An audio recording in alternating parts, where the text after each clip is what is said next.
आणि आता एक महत्त्वाची बातमी, फेब्रुवारीमध्ये मुंबई क्लायमेट वीकचं आयोजन करण्यात आलंय। मुख्यमंत्री देवेंद्र फडणवीस यांनी ही महत्त्वाची घोषणा केलेली आहे। 17 ते 19 फेब्रुवारी 2026 ला या कार्यक्रमाचं आयोजन करण्यात आलंय। 30हून अधिक देशांचे अभ्यासक, पर्यावरण तज्ञांचा यात समावेश असणार आहे। तर मुंबई क्लायमेट वीक ही जागतिक स्तरावरील परिषद पुढल्या वर्षी फेब्रुवारीमध्ये मुंबईत होणार असल्याची ही घोषणा मुख्यमंत्री देवेंद्र फडणवीसांनी केली।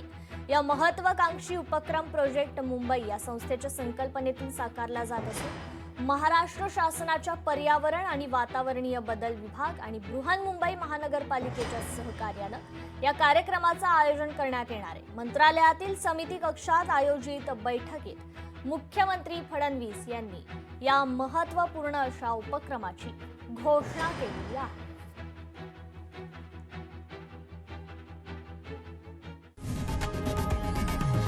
लोकशाही मराठी ऐका, पहा, जागरूक रहा।